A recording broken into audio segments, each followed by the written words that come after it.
The thing nobody wanted to put in the report, and I've read the report, or most of what there is of it, is that when they found him, he was clean, not just alive. Clean, like he'd shaved that morning. 17 days. You go 17 days in the Cohutta in October, and you come out a different shape than you went in. You come out thinner. You come out scraped up, sunburned in patches, a beard started, lips cracked. That look that people who've been lost get in the eyes, where they're sort of looking past you. He had none of that.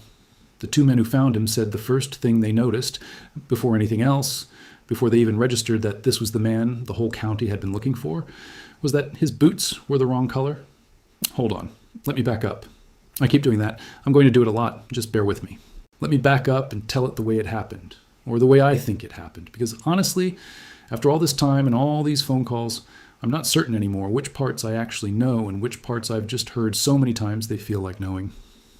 Before I get into it, if you're the kind of person who ends up watching something like this at 2 in the morning, which, I mean, that's most of us here, you'd probably get something out of the audiobook we put together, called What the Mountain Keeps. It's 10 of these Appalachian cases, the ones where the file got closed with the wrong word stamped on it, 8 hours of it.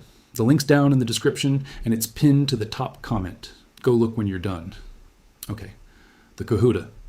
So the Cohutta Wilderness sits up on the line between Georgia and Tennessee, the far northwest corner of Georgia, inside the Chattahoochee National Forest. It's about 37,000 acres, which doesn't sound like much when you say it out loud until you're standing in the middle of it and you understand that there is no road through it. None. The Forest Service stopped maintaining most of the old logging grades back in the 70s when the area got its wilderness designation. So what you're left with is ridgelines. And these laurel thickets the locals call laurel hells because that's what they are to walk through. And 2 rivers, the Conasauga and the Jacks, that flood the trails out about 3 times a year and move them, change where the crossings are. People get turned around in there who have no business getting turned around. Experienced people. Hunters who've gone in every fall for 30 years. That part matters, so hold on to it, because the man this is about was about as far from a tourist as you can get. I'm going to call him Daryl, which was his first name, because his family asked me to keep the last name out of it, and I'm going to honor that, even though if you really go digging, you can find it in some of the older clippings. Daryl was 44. He'd been a backcountry ranger with the Forest Service for, and here's the first place the documents disagree with each other, either 19 or 21 years, depending on whether you count his seasonal time before he went permanent. He grew up in Murray County, which runs right up against the wilderness on the south side. So this was not a man who learned the woods out of a book. He was raised in them. His daddy logged.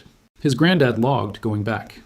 He knew that country the way you know the inside of the house you grew up in, where you can get to the bathroom in the dark without turning a light on. Everybody who knew him used the same little cluster of words about him. Quiet, steady, dependable. There was an older man, a volunteer who ended up being right in the middle of this whole thing. And I talked to him on the phone for the better part of an hour, 2 separate times.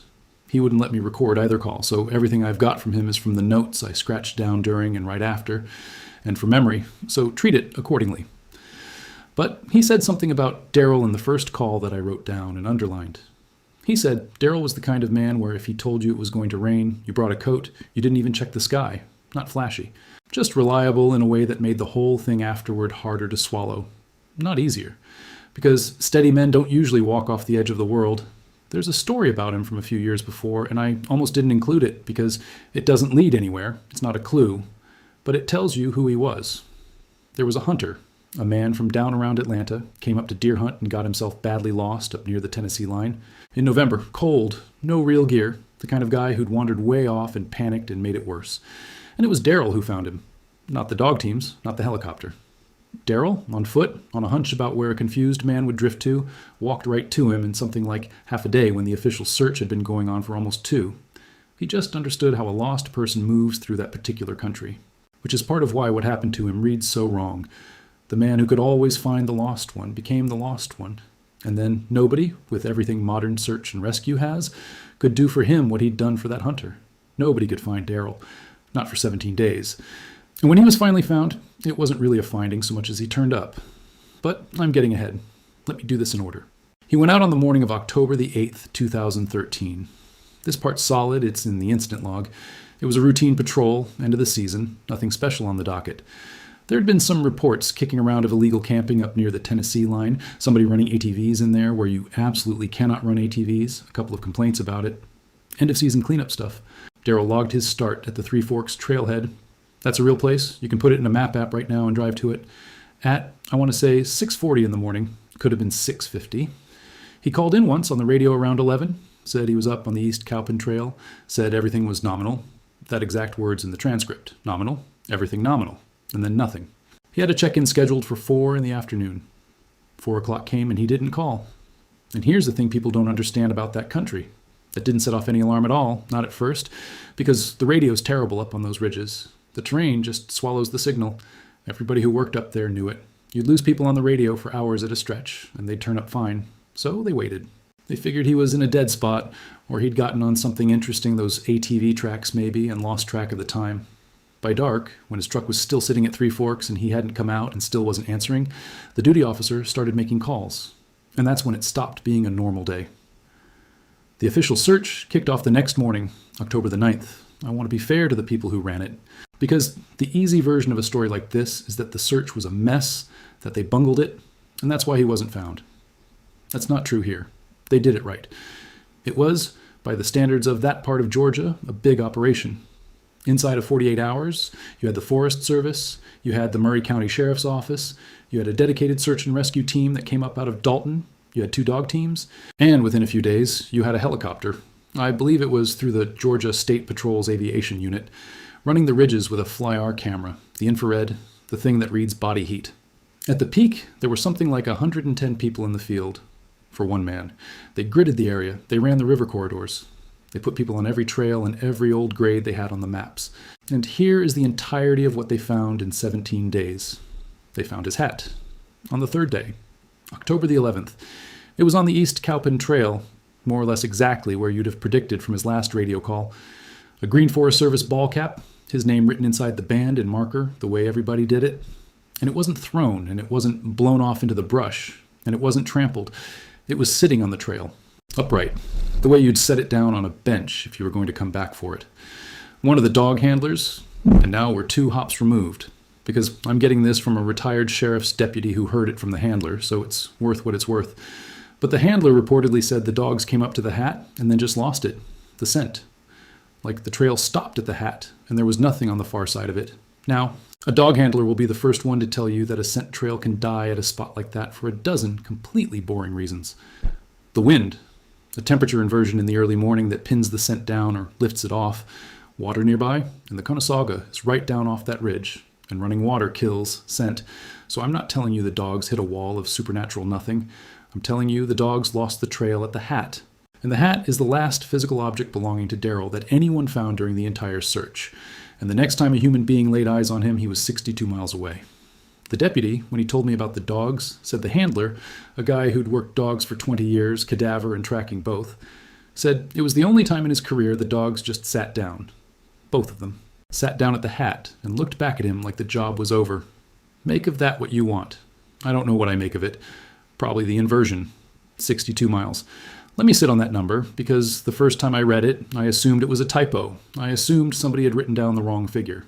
62 miles is where they found him from where he disappeared. And that's the straight line distance, as the crow flies, which already is a long, long way.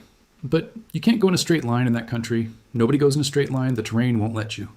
On foot, by trail and ridge and grade, the actual ground a person would have to cover to get from the East Cowpen Trail to the spot where they found him is closer to 90 miles. Some people who know the area better than I do told me it could be 100, depending on the route, because of how the ridges run and where the rivers force you. Over 17 days, 90 or 100 miles of mountain, a fit man, moving deliberately, can do maybe 6 or 7 miles of that kind of country in a day. So the arithmetic, just the raw arithmetic, allows it. He could have walked it. The arithmetic is honestly the only part of this that holds together cleanly, and I keep coming back to it like it's a handrail. And I'll explain in a bit why even the arithmetic, when you look at the rest of it, stops being a comfort. But first, he wasn't found on the 17th day by the search. That's the part people get wrong when they hear a one-line version of this. The official search did not find him at all. The official search was called off on October the 21st, 13 days in. After 13 days with 100-plus people and dogs and a helicopter with infrared, and not one single trace of the man past the hat on day 3. Not a footprint a dog could hold, not a campfire, not a candy wrapper, nothing. The incident commander made the call that almost any incident commander in the country would have made in the same spot. which is that statistically, after 13 days in those conditions, in those overnight temperatures, you are no longer looking for a person. You are looking for a body. And you scale a body recovery down. It's grim. It's cold to say it. But that is how it works. That's the protocol. And the family was told, as gently as anyone can tell you a thing like that, what scaling down meant. So for the last 4 days of this, from the 21st to the 25th, there was no real organized search happening. There were a couple of volunteers who simply could not let it go and kept going out on their own time, into their own gas money, on their own legs, off the official maps. And it was 2 of those volunteers, way over on the Tennessee side, near the Hickory Ridge area, miles and miles from the search grids, who found him. Not the dog teams, not the helicopter. 2 men on their day off, where nobody was even supposed to be looking. And one of those 2 men was the older volunteer I keep mentioning, the one I talked to. So this part, the actual finding, I have closer to firsthand than almost anything else in the case, because I have it from one of the 2 people on the planet who was standing there. He told it pretty plainly, which somehow made it worse. He and the other fellow, a younger man, I'll just call him the other fellow because I never got his side directly. They'd gone way over toward Hickory Ridge on a kind of long shot theory, the idea being that if Daryl had somehow gotten badly turned around and drifted, he might have drifted with the terrain, downhill and out, and the terrain on that side carries you toward the Tennessee line. It was thin reasoning, and the older volunteer admitted it was thin. They were really just 2 men who couldn't stand to be home doing nothing while their friend was somewhere out there. They came up over a low rise on one of the old logging grades, those abandoned railroad beds I mentioned. They run all through there from the timber days, flat and straight, grown over, but you can still walk them. And there was a man sitting on a log at the edge of the grade, just sitting, facing away from them down the slope, looking at the trees. And the older volunteer told me his very first thought, before he understood anything, his honest first thought looking at the back of that seated man was, that fellow is going to get himself lost out here, dressed like that, because the clothes were wrong. Daryl had walked into those woods in the standard Forest Service field uniform, gray-green field pants, the agency shirt, his own boots, a particular brand he always wore, brown. And the older volunteer knew the brand because the 2 of them had once stood around and talked about boots for 20 minutes the way men do. When they found him, none of that was on him. He was wearing a coat, a heavy, dark wool coat, the kind of thing you'd call an overcoat, wool trousers, and lace-up leather boots that the older volunteer described, and I wrote this down word for word, as dress boots, like church boots. And they were black.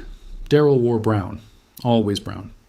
These were black, and they laced high, and they were not his, and they were not Forest Service issue, and they did not belong to anything Daryl owned. None of the clothes did, and every one of them looked old. Not dirty old, not worn out. Old like out of a cedar trunk in somebody's attic. Old, more than one person said it independently, like a different time. Like clothes you'd see in a photograph from before any of us were born. And he was clean. I said it at the top, and I keep circling back to it because it is, for me, the hinge that this whole thing swings on, the thing that turns it from a survival story, which would be remarkable but explainable, into whatever it actually is. 17 days, and he had no beard, just a day or 2 of stubble at the most. His fingernails were clean and trimmed. He hadn't lost weight. And this isn't a guess. When they got him to the hospital, they put him on a scale, and he was within 2 or 3 pounds of his last recorded physical, which the Forest Service had on file because they do annual physicals on the field rangers. He was hydrated, no frostbite, no immersion foot, which is the thing you absolutely get from being out in the wet and cold that long. No exposure of any kind. He looked, and one of the EMTs reportedly said this, he looked like a man who'd been somewhere warm, indoors, somewhere with regular meals and a place to sleep for 17 days, while 100 people who knew that wilderness, as well as anyone alive, looked for him and found one hat. When the 2 volunteers got close, Daryl turned around and looked at them. And this is the part I have the hardest time finding a frame for, because the older volunteer told it to me very simply, and there was nothing simple about what he was describing. He said Daryl didn't look surprised. He didn't look relieved. He didn't say, "Thank God," or "I'm lost," or "How long has it been?" None of the things a found man says. He looked at the 2 of them, the older volunteer said, the way you'd look at somebody who'd shown up to give you a ride at a time you'd both agreed on. Like he'd been waiting, and now they were here, right on schedule, and that was all there was to it. He stood up off the log on his own. He let them put a jacket on him, one of theirs, over the wool coat. He walked out with them under his own power. It took the rest of that day to get him to a point where a vehicle could reach, and the whole way, hours of it, he didn't say a word, not one. The older volunteer said he tried everything. Talk to him the way you'd talk to anybody, you're okay. Your wife's going to lose her mind. We thought we'd lost you. Everybody's been out here. And Daryl just walked, looked ahead and walked. And he never did say where he'd been. Not that day. Not in the weeks after. Not in the years after. Never. There was one moment on the walk out, though, and the older volunteer told it to me almost reluctantly, like he wasn't sure it counted. At one point, they crossed a high open spot where you could see back across the whole drainage toward Georgia, toward the Cohutta proper, miles and miles of it folding away blue into the haze, all that country. And Daryl stopped, just stopped walking and stood there and looked back at it for a while. And the older volunteer, trying to be kind, trying to say something hopeful, said something like, "You made it, you're out, you're going to be all right." And Daryl, who hadn't reacted to anything all day, who wouldn't speak for weeks, he just shook his head. Slowly? No, looking back at all of it. And then he turned around and kept walking out. The older volunteer said that headshake was the only time the whole way that Daryl responded to anything like a man would respond to a thing said to him. And it was to shake his head, no, at the entire wilderness behind him. Let me tell you what happened at the hospital, because there was a real workup. This wasn't some country clinic waving him through. They took him first to the hospital over in Chatsworth, just to stabilize and look him over, and then, when it became clear how strange the situation was, they moved him up to a bigger facility across the line in Chattanooga, on the Tennessee side, because they wanted to run everything, blood work, a CT scan of his head, the full thing. And I want to be careful here, because I have not seen his actual medical chart. What I have is a summary of the findings that his family shared years later with a reporter who did a follow-up piece for one of the regional papers, and I've spoken with that reporter, and I'm trusting the chain. But the chain says this: physically, he was fine, better than fine, given what he'd supposedly just been through. There was one mild anomaly in his blood work, something slightly elevated, that the doctors couldn't fully account for, but didn't consider dangerous and couldn't connect to anything. No drugs in his system, no alcohol. And this is the one everybody wanted: no head injury. The CT was clean. I cannot tell you how much everybody wanted there to be a head injury, because a head injury fixes everything. A head injury explains amnesia. It explains the wandering. It explains why he couldn't say where he'd been, why he wasn't acting right, why he didn't remember the 17 days. A man takes a bad fall up on a ridge, cracks his head, and everything that follows is just the brain doing what an injured brain does. That's the explanation everyone, including me, wanted to land on, because it's sad, but it's clean, and it lets you close the file and sleep. There was no head injury. The scan was clean. Whatever was going on with Daryl, it was not a damaged brain. So then it became a psychiatric question, because what else is left? They had him evaluated by a psychiatrist. And the evaluation, the way it was described to me, did not come back the way you'd expect either, and this is where it gets genuinely strange, in a way that has nothing to do with ghosts. He was not dissociated in the clinical sense. He could follow a conversation. He understood questions and answered the ones he was willing to answer. He knew exactly who he was. He knew the year, the season, where he was. He knew he'd been a ranger for 20 years. He knew his wife's name, his neighbors' names, the names of the men he worked with. He was, in the word they use, oriented, fully oriented. He just would not talk about the 17 days. And this is the detail that the reporter said the psychiatrist's note really emphasized. It wasn't a frightened, can't go there, the memory's too painful kind of refusal. It read, the note apparently said, as a choice. A deliberate, calm choice not to discuss the period in question. He wasn't agitated when you brought it up. He didn't shut down or get upset. He simply, as a matter of will, would not. And when they pushed him, when the doctors really tried to get him to give them something, anything, about where he'd been or how he'd gotten there or whose clothes those were, he did the thing this whole case is known for, among the small number of people who know about it at all. He wrote it down. They'd given him a legal pad and a pen early on, back when he first wasn't speaking, and they thought maybe the words were stuck and he could write what he couldn't say. A standard yellow legal pad. And every single time somebody asked him directly, "Where were you? What happened? Where did you get those clothes? Who were you with? Who is they?" Daryl would pick up the pen, and he would write the same thing, the same short sentence, different doctors, different days, different rooms, sometimes a week apart, and the same 5 words every time in his own handwriting. I went back and forth on whether to even say the sentence out loud. There's a version of me that thinks some details don't belong spoken, that they lose something, or worse, gain something, when you put air behind them. But it's the center of the entire thing, and it's why you're here. So, he wrote, "They are still up there." That's it. That's all of it. They are still up there. No matter what you asked. Where were you? They are still up there. Whose coat is that? They are still up there. And when somebody asked him the obvious one, who is they, who's still up there, to that one apparently, he just wrote the same 5 words again, and this time he underlined it. They are still up there. The reporter told me that the family said the pad, by the end, had pages of it, page after page. The same sentence in Daryl's hand, which the older volunteer confirmed for me without any hesitation, was absolutely Daryl's handwriting. No question. He'd seen it 1,000 times. The same 5 words, getting maybe a little more pressed down toward the later pages, a little harder, the pen biting into the paper a little more. But the same words, the same man, the same 5 words over and over until they stopped asking. Let me slow down now and do the thing I always try to do, because I'm aware of how this sounds. I'm aware that I am describing, in a calm voice, the exact setup of the kind of story I generally don't believe, and have spent years gently taking apart. So let me take this one apart too, or try to, because there is almost always a boring explanation underneath, and I would genuinely, sincerely rather find the boring one. Boring explanation. The first. He got hurt somehow. Even without a fracture, the scan would catch something, lost his bearings, wandered, and somebody found him. Somebody took him in, cleaned him up, fed him, kept him warm, gave him clothes, and then either he wandered off again, or they let him go, or they dropped him somewhere. And the thing is, this is not a crazy idea, because there are people who live back in the hollows around the Cohutta, off the grid, families that have been tucked into those mountains for generations and want exactly nothing to do with the government. And a Forest Service ranger is the government. So it's genuinely plausible that Daryl, hurt or confused, stumbled onto somebody's place. They did the decent mountain thing and took care of a man in trouble. That would explain the clean, the fed, the warm, even the old clothes. Sort of off-grid people sometimes wear old clothes, things handed down, things that have been in the family for 50, 80 years. You put on what you've got. But it falls apart, and it falls apart on more than one nail. First, it doesn't explain why he wouldn't say so. If a kind family back in a hollow took you in for 2 weeks while the whole county thought you were dead, you tell people that. You say, look, I don't remember a lot, but there were some folks, there was a house, they were good to me. You don't write, they are still up there on a legal pad 40 times, and underline it. Second, and this is the bigger nail, it doesn't survive the search. The helicopter flew that whole region with infrared. The FLIR doesn't just see a person standing in a field, it sees a warm chimney, a wood stove going, the heat signature of an occupied house in cold weather. They flew it. They found no house, no camp, no fire, no warm anything in 37,000 acres. They found one hat.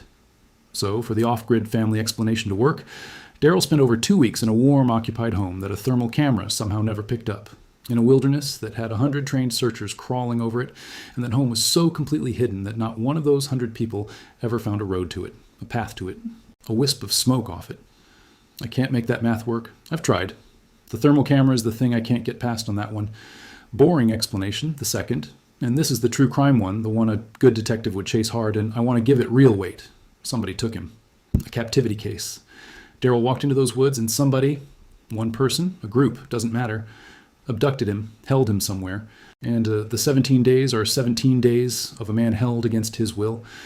This explains a lot, more than the others, honestly. It explains the clean and the fed if his captor kept him in conditions, kept him alive for whatever reason.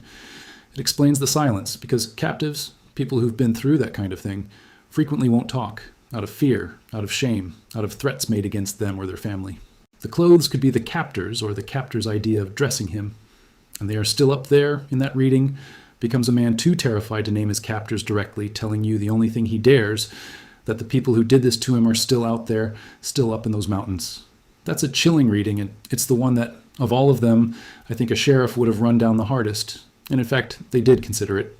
The retired deputy confirmed for me that foul play was on the table, that for a while the clothes were treated as something close to evidence. They were apparently bagged at some point, in case this turned into a criminal matter, in case those were a suspect's clothes, and there was something to be gotten off them. And here's a small thing that bothers me more than I can quite justify. Nobody I talked to could tell me, cleanly, what happened to those clothes after that. The deputy thought they'd been returned to the family. The reporter understood they'd been kept, then lost track of in storage, the way things get lost track of. The older volunteer didn't know. So this strange set of old wool clothes that a missing man came back wearing, the one piece of hard, physical, holdable evidence in the whole affair, at some point just quietly stopped being anywhere anybody could point to. I tried to find out if they'd ever been examined, the wool tested, the boots checked for a maker's mark, anything, and I got nowhere. The trail on the clothes goes cold the same way the dog trail went cold at the hat. They were there, and then there's no clear record of where they went. But the captivity explanation, the abduction, has its own nail it can't get off of. And it's the same nail as before, really. The search.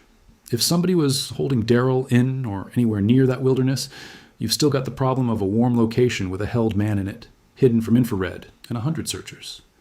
And if they were holding him somewhere outside the wilderness entirely, well, now you have to explain how he ended up sitting calmly on a log 62 miles away in the deep woods, dressed in those clothes, looking like he'd been waiting for a ride, with no marks on him, no rope burns, no restraint injuries, nothing the medical workup found that would say, this man was held. Captives have marks. He had none. The doctors looked. And a man who's just escaped or been released from 17 days of captivity does not sit quietly on a log and decline to say a single word, then write the same calm 5 words on a pad for the next several weeks. He talks, or he can't stop crying, or he's terrified of every sound. Darrell was none of that. He was calm. He was oriented. He was, the psychiatrist said, choosing his silence. That's not the behavior of a man who got away from someone.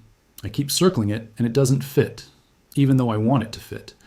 Because abduction is at least a human evil. It's a thing that lives in our world, and I'd rather it be that than the nothing I'm left with. Because here's where the arithmetic stops being a handrail. I told you the math allows the walk. 90, 100 miles over 17 days, a fit man can do it. And he was fit. But if he walked it through some of the most heavily searched ground in the southeastern United States at that exact moment. The grids overlapped. The dog teams worked the river corridors he'd have had to cross. The helicopter ran the ridges he'd have had to travel. For a man to move on foot through all of that, for 2 solid weeks, and never once cross a search line, never get picked up by the FLIR, never leave a track a dog could hold, never be spotted from the air on open ground. That's not flatly impossible, but it stops looking like a man walking and starts looking like a kind of luck that, the longer you stare at it, isn't luck-shaped at all. It starts to look like he wasn't where they were looking. Like wherever he was for those 17 days, it wasn't in the part of the world the searchers were standing in. And then, on day 25, he was, on a log, 62 miles away. Clean. I don't have a good word for wasn't in the part of the world they were standing in. That doesn't make me sound like I've given up and decided it's ghosts. And I'm trying so hard not to decide it's ghosts. So I'll just put it as flat as I can. The geography and the timeline will not sit easy next to each other. And every explanation I can build that makes the geography behave has a hole punched in it somewhere else by the medical findings or the silence or the clothes or the thermal camera. There's no version where all the pieces lie flat at the same time. Every time I get 3 of them to lie down, a 4th one stands back up. I want to tell you about the place itself for a minute, because I've come to think the place is part of this, the way I think the place is always part of these. And I want to be careful and honest about which part of what I'm about to say is documented fact and which part is folklore, because the line matters and I won't blur it on purpose, the documented part. The name Cohutta comes from a Cherokee word. The whole of that region was Cherokee land, deeply, intimately, for a very long time before the removal. The Conasauga Valley, the Cohutta Range, all of it. And after 1838, after the removal that we now call the Trail of Tears, which began essentially right through this corner of Georgia, the Cherokee were marched out of that country at gunpoint, and the land was opened up to white settlement. There is an old grief soaked into that ground that comes from a real historical atrocity, not a legend, and people who spend serious time in those mountains will tell you they feel something there, whether or not they're the believing type. Then came the timber. The big logging operations in the late 1800s and early 1900s, the railroads they pushed in, the grades that still run through the Laurel like old scars. There were logging camps back in there, whole temporary towns of hundreds of men. And when the timber played out, the camps emptied and the forest swallowed them. You can still walk those woods and find a rusted cook pot, a rail spike, a line of foundation stones with full-grown trees pushing up through the middle of where a building used to be. So when I say there are old things up in the Cohutta, I mean it as plain historical fact first, before I mean it any other way. There is a great deal of human history layered into that ground, and a meaningful amount of it ended in suffering, the removal above all. People have been disappearing into and around those mountains for a very, very long time, and a lot of those disappearances were never written down anywhere, because they happened to people nobody was keeping records on. And then there's the folklore part, which I'm flagging clearly as folklore. There's a saying, or there was a saying, among the older people of Murray County and over the line in the Tennessee mountains about the high coves in the Cohutta. The older volunteer told me his own grandfather used to say it, and he said it the way you repeat something that gave you the creeps as a kid. The old people said that certain places, way back in the deep coves, keep some people, not take, keep. And he said the distinction was apparently a real one to the old folks. They'd correct you on it. The woods don't kill you, and the woods don't lose you. The woods keep you. For a while, for their own reasons that aren't anybody's business. And sometimes, this is the part, sometimes the woods give you back. And the ones who come back, the saying went, come back quiet. They don't tell where they were because there isn't a word for it. The grandfather supposedly knew of one such case from his own younger days, decades before any of this, a man who went up the mountain after some stray cattle and came back 11 days later, fed and clean and silent, the same as Darrell, and lived another 40 years and never once said one word about it. And on his deathbed, his wife asked him one final time where he'd been all those years ago, and the old man just smiled and shook his head and died. Now, that is a story an old man tells on a porch. I'm not putting it to you as evidence of anything, and I'd ask you not to take it that way. I'm telling it to you because of what happened in me when I first heard it, which is that the hair stood up on my arms because it was the same shape, the exact same shape. The clean, the fed, the silence, the man who never tells, the shaking of the head. And I am stuck, genuinely stuck between two readings of that, and I'm not sure which one is worse.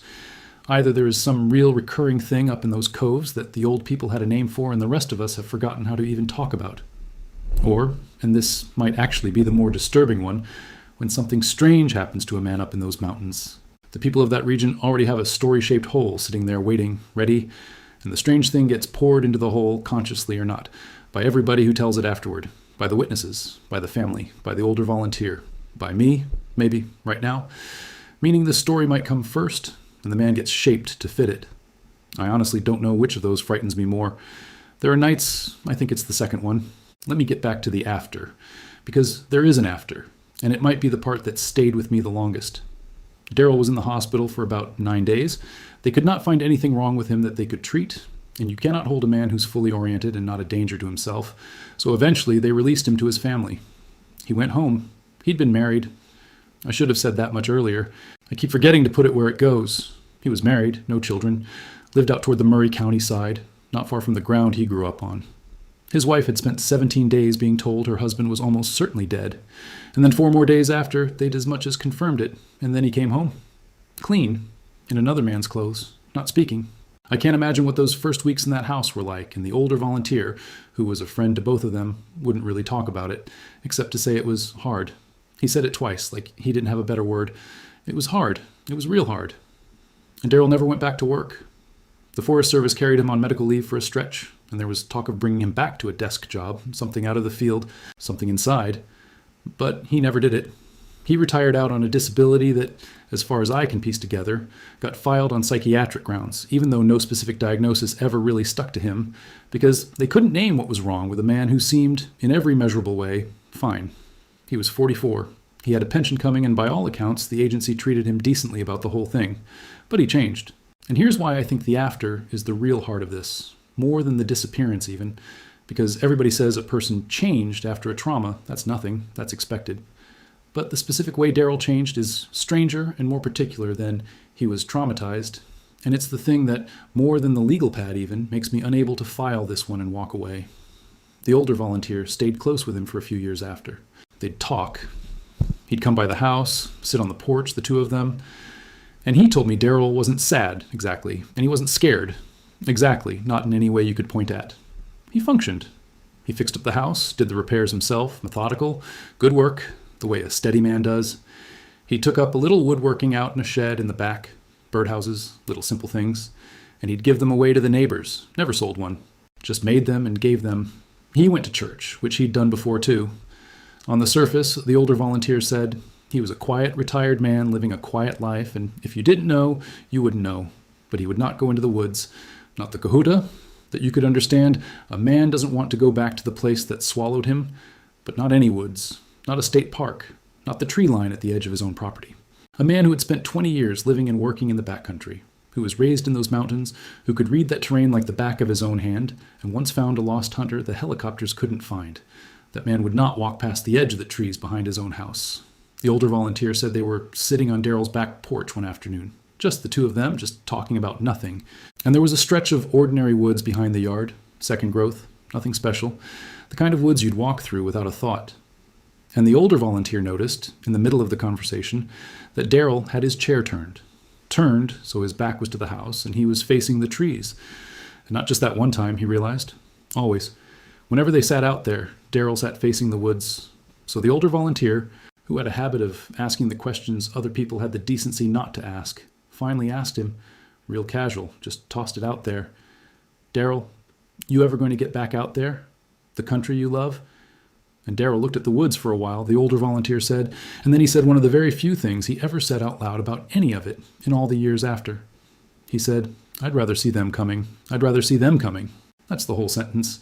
He never said who them was. You have to assume it's the same them from the legal pad, the same they. They are still up there. I'd rather see them coming. The same word, years apart, two of only a handful of times he ever let any of it show, and it's the same word both times. They. And then there's the other thing, the small one, the one the older volunteer mentioned almost as an afterthought, the way you mention a friend's harmless quirk and that I have not been able to stop turning over since. Darrell started keeping a window open. One window in the house, cracked a few inches, year-round, even in winter, even when it was cold enough that his wife would put a towel along the bottom of the bedroom door to keep the heat in. That one window stayed cracked. The older volunteer said Darrell's wife mentioned it to him almost fondly, a little worried, the way you talk about the odd thing your spouse does now. He keeps that window open. I don't know why. He never used to. He'd never done it in all the years before. After the woods, he kept one window cracked, always. And the older volunteer, of course he asked. Of course he did. He asked Darrell, plainly, why he kept that window open in the dead of winter, and Darrell told him, real matter-of-fact, like it was the most obvious thing in the world, like he was surprised to be asked. He said, "So I can hear if they come down. I want to be honest with you about something now, because I think this is the kind of channel where I can be, and because I'd feel like a liar otherwise. I do not know what to do with this one. I've covered a lot of these by now, and most of them, when you really dig, when you get past the spooky surface and into the records and the people, most of them come apart in your hands. There's a man who lied. There's a body that turns up 2 years later and explains everything at once. There's some sad, ordinary human tragedy sitting underneath the eerie story.